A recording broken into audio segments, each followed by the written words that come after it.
The Bishop's Corner is a production of CTNY, the Catholic television network of the Diocese of Youngstown. It is a show highlighting the new evangelization called for by Pope Benedict XVI, who calls the Church to proclaim in word and deed the gospel of God to all people. Your host is Bishop George Murray, and your moderator is Father Jim Corda. Hello and welcome to this edition of the Bishop's Corner. I'm your moderator, Father Jim Corda. And I'm Bishop George Murray. Welcome to our series on the new evangelization. Our guest today is Father Jeff Mickler, and we're going to talk about practical approaches to evangelization. Father Mickler, welcome to our show. Delighted to be here. When we talk about practical approaches, how practical can we be? Well, I'm going to stress the social media, especially through the internet. Setting up of web pages is time-consuming and it's sort of exhaustive keeping them updated. But these new formats like Facebook or Twitter, you can update hourly very easily, and you don't need a full-time technician to do it. And so I would encourage parishes, church groups, religious congregations to at least explore those possibilities. I would like the bishop to talk about briefly the diocesan website and how important that has been as a tool for evangelization. Well, we just renovated the website. We have a new website up which is easier to access and gives more information than the old website. And from the number of people who are going to that website, we have seen that people from across the diocese and across the country are interested in learning about our diocese, and the same is true in other dioceses. I think, as Father Mickler pointed out, we live in a very electronically centered age. And instead of someone picking up a book to find out about what the church is saying, they go immediately to a website. And that has become a dramatic feature on ours, looking at the number of people who visit it. When we are focusing on evangelization, I think primarily one of the practical approaches is openness, is to be open, first of all, to the Holy Spirit, but open to being an instrument and a tool to evangelize. How important is that not only openness, but to possess the Spirit? Well, I think we have to answer the questions that people are asking, and sometimes we miss that point. Now, in the social media structures, there's a lot of interaction and feedback, and people will ask questions that they're afraid to ask or embarrassed to ask their priest or minister or anyone face to face because they don't want to look ignorant. Well, with that little bit of anonymity there, people ask questions and they can get answers, and it's important to have the people giving the answers to be well trained and well informed to reform the human conscience, and I think that's important. What about the whole practicality of the one-on-one? We know social media is very important, and it kind of drives us, and we use it, we all use it. But how important is that practically, that one-on-one, that almost door-to-door approach to evangelization in bringing about the gospel? Well, I firmly believe that social media, such as Facebook or Twitter, can begin the process. It can pique curiosity, and then the person can go to the diocesan website and learn more. But there's a point where it seems to me that people need that intimate and personal contact. Going back to something I said earlier about those moments with Jesus, where he goes to speak to a person and to hear the person and then can heal the person. I think the same thing happens in evangelization, which is why I think it's so important that all of us see our role in evangelization. It's not simply professional evangelizers. It's not simply the evangelization committee of a parish. It's everybody sitting in the pews has to be involved in this.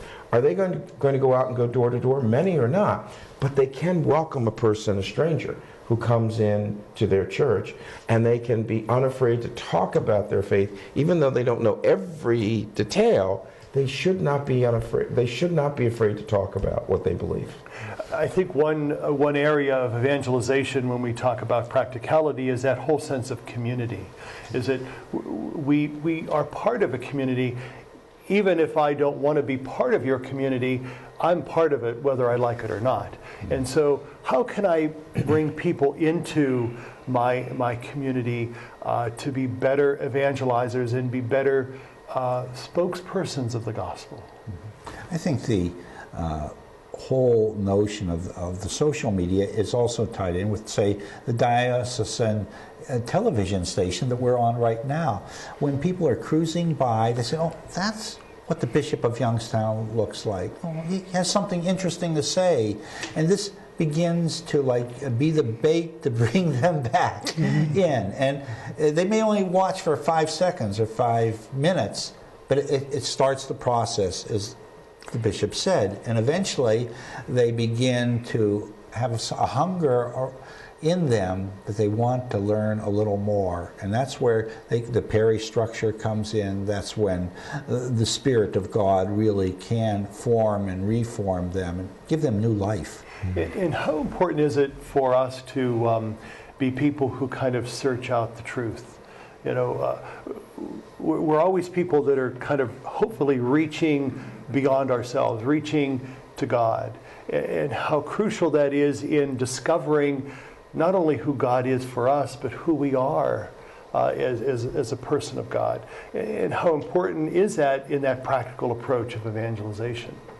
Well, we can go back to the Gospels. The truth shall set you free. I think we do have to continually struggle toward the light of truth, because it does free us. It does give us strength. It does give us hope. When we settle for mediocrity or settle for the cup being half full instead of being completely full and overflowing, we talk in the Psalms about being my cup runneth over. That's our goal. Jesus wants to give us abundant life, and we have to go to Him to receive that life. And evangelization is about carrying people to Jesus and carrying Jesus to people so that they can have that abundant life. I'd like us to, we're coming down to the last few minutes, I'd like us to go back to Vatican II and how initially there was that whole process in discovering and talking about using the media to get the word out. That was not part of it before, but how crucial it is, and it's only been 50 years. Well, it was the first document passed, and some would say the last document implemented, but the truth is the church is really caught up. And there were 3 elements. First, the church has a right to its own newspapers, magazines, television stations. That was affirmed. Secondly, it was affirmed that the laity should take a big lead in this area, and that's using the secular media as well as church media. And thirdly, there has always been an ecumenical flavor to the use of the media, where the various believing communities would work together to give a wholesome witness to an unbelieving world. And I think those are the key elements in any church approach to using the social media. We're going to talk a little bit more in our next couple segments about that. Father Mickler, thank you for being with us. Stay with us. We'll be right back. Welcome back to our show. Joining us now is Sister Nancy Dawson, and we're going to be talking primarily about preaching the gospel and conversion to Christianity. Sister Nancy, welcome. I'm happy to be here. This is one of my favorite areas, the media. Well, when we talk about evangelization and preaching the gospel, why is it so important for us as God's people to preach the gospel, and how do we preach the gospel? You know, I often think about what Mother Teresa said. She said that no matter who I went to on the streets, when I looked at them, it didn't matter what background they came from, what faith tradition they came from, that I saw the face of Jesus. And I'm wondering if when we say we evangelize, if we're not evangelizing ourselves first. You know, and that story always reminds me of that. That's the individual dimension, even though there is the corporate dimension.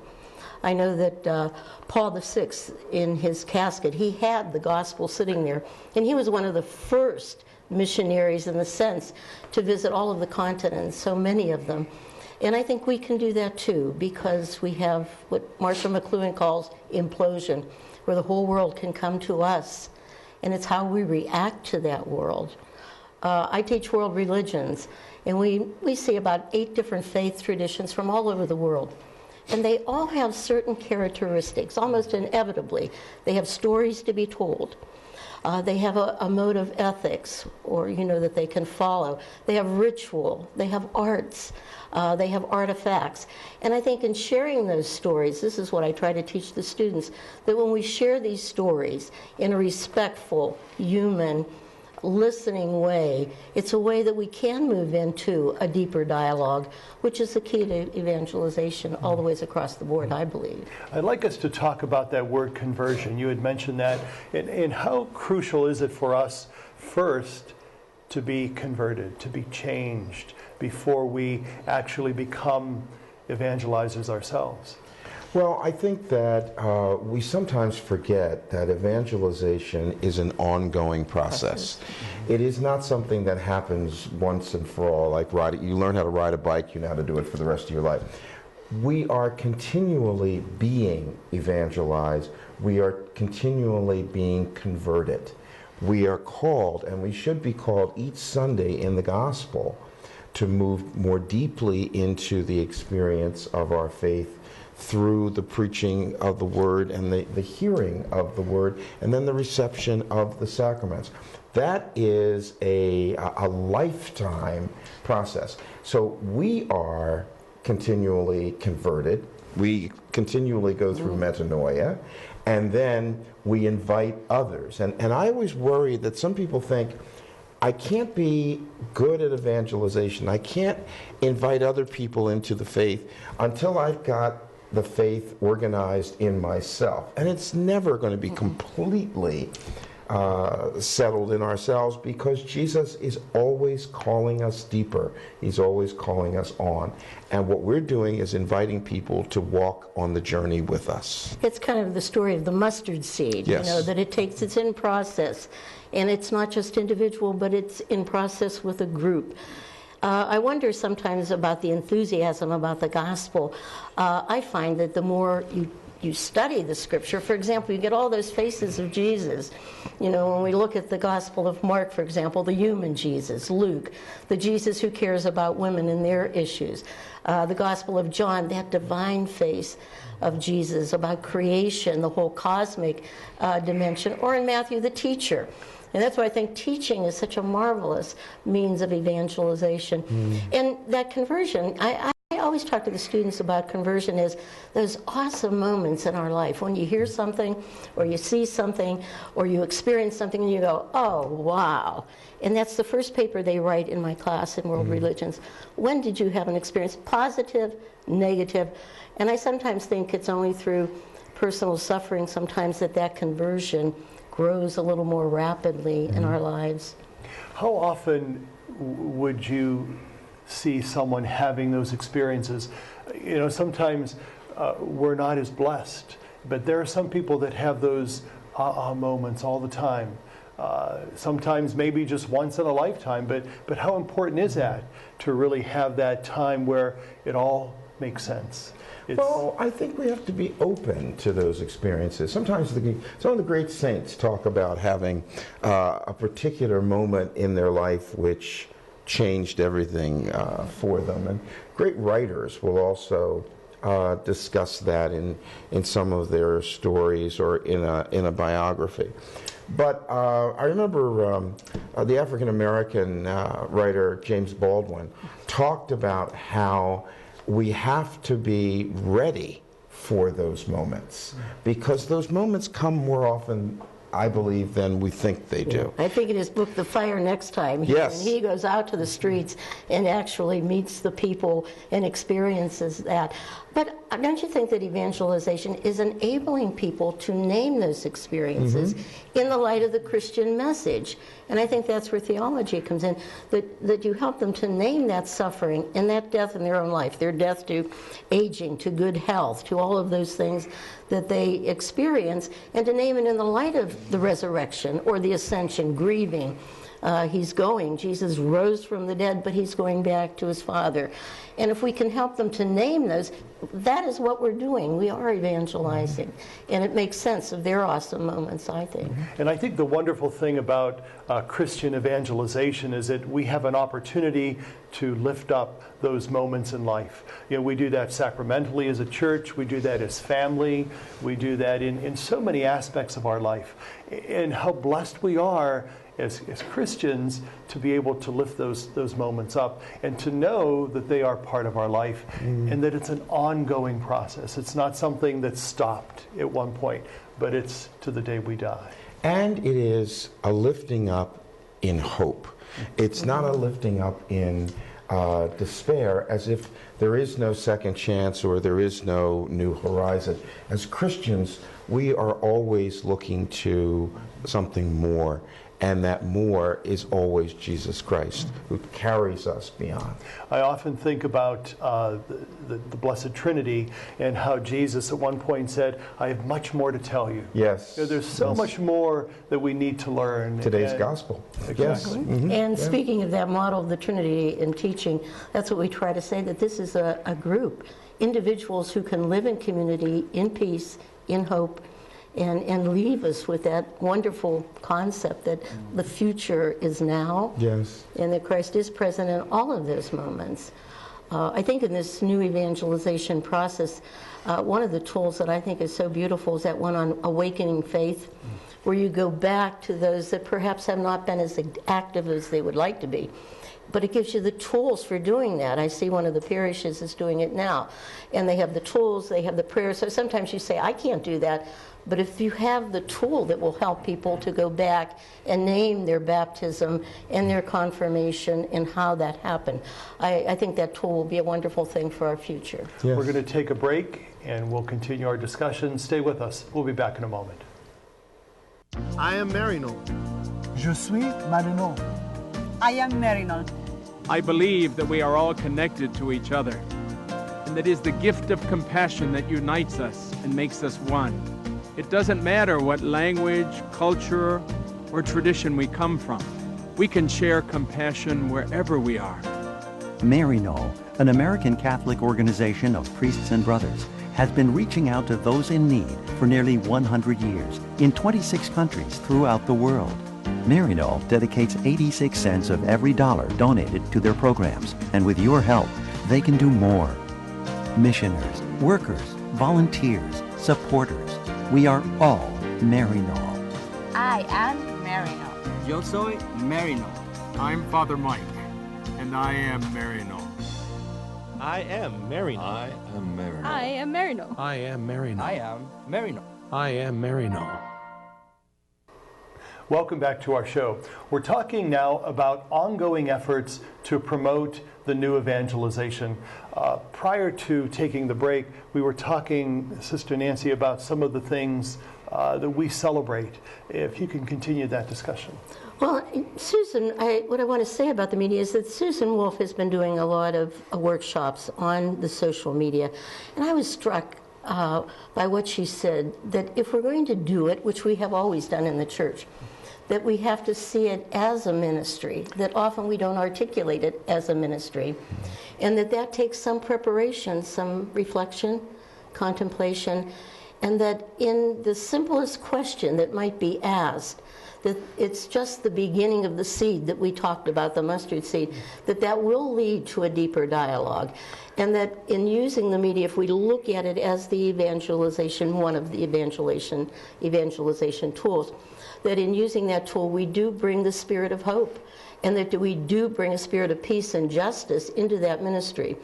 So again, it goes back to the individual having that spirit in their lives of evangelization, so that everyone we meet then is really a person that we are sharing stories and both mutually growing from the knowledge that each faith tradition brings to that. That's the whole ecumenical dimension, of course. I'd like to talk primarily about that word ministry. You know, the person in the pew doesn't always see themselves as a minister, but primarily that is all of our roles, is bringing about God's kingdom, is preaching the good news, is being a part of this large family that makes up the church and the body of Christ. And how can I tell someone that they are a minister? What can they do to promote evangelization by being just who they are? Well, I think that if we look at ministry as taking positive action for Christ, we can see that there are a number of ministries. And going back to Paul's letter about there are different gifts. We all have gifts that are given to us by God. They're not gifts that came out of ourselves. They are planted there by God, and they are developed by God. Those gifts, when we use those gifts to promote the good news of the gospel, we are involved in ministry. And I think that one of the things that was so important about Vatican II was that it challenged all of us, not just bishops or priests. It challenged all of us as believers to be actively involved in promoting the gospel. And that's where I think evangelization begins. When the people in the pews realize that the responsibility for bringing Christ to others is not simply the responsibility of the priest who's standing there giving the homily, or the nun who is there as the pastoral minister assisting the priest, that it is the total community that's involved in that. One of the forums that we have is that First Friday Club, which is on Thursdays. I think that's a great tool, and the speakers that have come in have been wonderful. The most recent one was Wicks, Dr. Wicks, and he made it sound so simple. He said, I thought this was great, often we think we don't have all these gifts that you're mentioning of the Spirit, but he said, it's very simple. He said, take a look at your behavior, and when you're with people, how do they feel after they're with you for a time? And you go, do they feel a sense of peace? Do they feel like they've been listened to? Do they feel hope-filled? And he said, and don't give your joy away. You know how sometimes negativity, we concentrate on these internal issues, and sometimes they end up being negative issues that never happen anyhow. And he's saying, how do people feel? So I've been kind of using that as a criteria. I think it's a good one for evangelization. And I think particularly, Sister, there, how do they feel? Do they feel hope-filled? Yes. Do they feel that there is something positive out there? Because the greatest positive in our lives is Jesus Christ. And have we led them to see Jesus? Have we led them to hear Jesus? Are they ready now to explore more about Jesus? And I think one of the greatest gifts and greatest virtues of evangelization is hope. You know, how hopeless some people are, how hopeless some situations are, how hopeless some countries are. Right. You know, there's this whole sense that the good news of Jesus is one of hope. And I think that that's why it took root in many countries around the world, because it gave people hope. Yes. Yeah, and John Paul II, I think he said, you know, when we talk about not necessarily going to other continents, but to do some transcultural work, which means looking at the refugees, looking at our inner city parishes, looking at our neighborhoods, looking at all of those elements, so that even though we don't go to other continents, that in our own setting, in our own diocese, that we can reach out to the immigrants, to those in prison. I find prison ministry is one of the most incredible means of doing evangelization. You know that, Bishop, and our priests from their experiences in going to the prisons, especially for those on death row. Wonderful catechesis, a way of in letter writing that we can evangelize. And anybody can write a letter. That's right. As long as they bring the person of Jesus Christ and the joy and the peace of Jesus to those folks. I think I've seen a lot of transformation in our experiences. I'd like to go back to our beginning, and that was preaching the gospel. Now, preaching the gospel doesn't necessarily mean that I have to stand in the pulpit and preach the gospel. I preach the gospel I can in many varied and different ways. What are some of those practical ways that we can continue the work of evangelization by preaching the gospel? And what are some of those areas? I think that we first have to know the gospel. So it's important to read the scriptures and meditate on them and pray on the scriptures.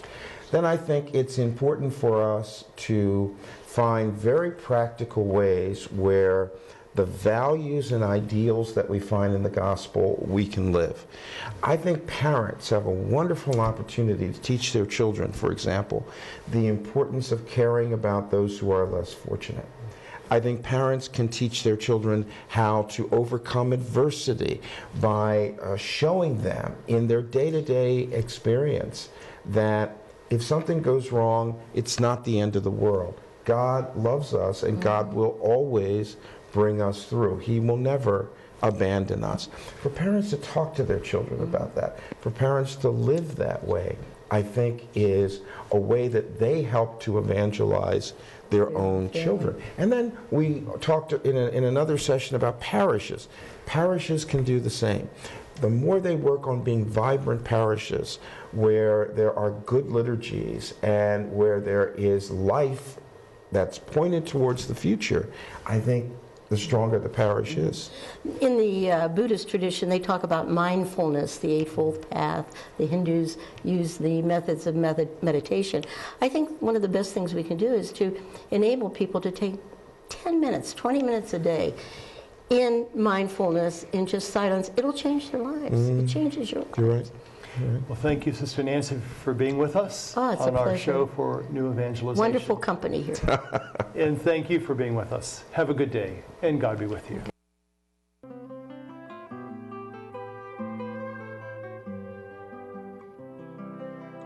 The Bishop's Corner is a production of CTNY, the Catholic Television Network of Youngstown. Your host has been Bishop George Murray, and your moderator was Father Jim Corda.